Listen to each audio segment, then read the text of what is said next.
কিন্তু লেখালেখির মধ্যে যে আনন্দ, পৃথিবীতে এই আনন্দের কোনো তুলনা হয় না। আপনাদের একটা কথা বলি, আমার লেখালেখির মাঝখানে প্রায় 15 বছর গ্যাপ ছিল। আমি যে 15 বছর পর লিখতে পেরেছি, এটা আমার স্ত্রীর জন্য।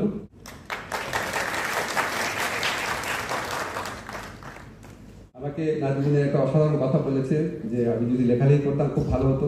এই লাইনটা আমার খুবই পছন্দ হয়েছে। পাপড়ি বলেছে আমি কবিতার প্রকৃতির অংশটা ভালো মতো লিখেছি। Thank you very much. কারণ আমার কাছে সত্যি মনে হচ্ছে কিছু দু একটা জায়গায় নিজের কথা নিজে বলছি খুব ভালো লিখেছি। লেখার পর মনে হয় ভালো লিখেছি, তখন খুব ভালো লাগে। আমি আপনাদেরকে অনেস্টলি একটা কথা বলি, আমি অনেক বিচিত্র জিনিস জীবনে করেছি। অ্যাক্টিভিজম করেছি, ইউনিভার্সিটি টিচার ছিলাম, জার্নালিস্ট ছিলাম, এখন আবার সরকারি দায়িত্ব পালন করছি। কিন্তু লেখালেখির মধ্যে যে আনন্দ, পৃথিবীতে এই আনন্দের কোনো তুলনা হয় না।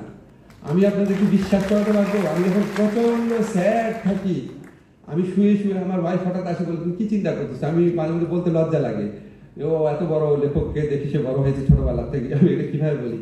আমি আসলে একটা প্লট লিখছিলাম, একজনের কাছে আমি বলছিলাম যে এটা হয়েছে। এবং যখন আমি গল্পে ঢুকতে পারি আমার অনেক দুঃখ চলে যায়, এবং মনে হয় কি যে পৃথিবীতে এর চেয়ে আনন্দময় কিছু হতে পারে না। আপনাদের মানুষের জীবন কত নশ্বর, ক্ষুদ্র, ছোট্ট একটা জীবন, কিন্তু যখন আমরা লিখি আমরা কোথায় চলে যাই, আমরা কত রকম মানুষ হই, আমরা কত রকম জীবনযাপন করি। আমি জানি না মানে একটা লেখকের যে আনন্দ।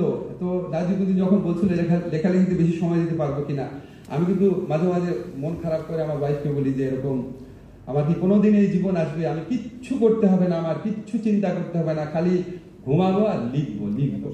তো আমার বলছে অবশ্যই আসবে। এখন আবার শখ করে ও কফি বানানো শিখছে, বলে যে আমি কফির দোকান দিব, তুমি খালি লিখবা, কোনো অসুবিধা নেই। আপনাদের একটা কথা বলি, আমার লেখালেখির মাঝখানে প্রায় 15 বছর গ্যাপ ছিল। আমি যে 15 বছর পর লিখতে পেরেছি, এটা আমার স্ত্রীর জন্য।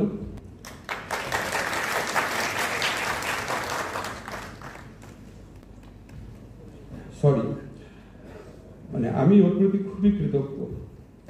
সবাই সামনে করলাম। ধন্যবাদ।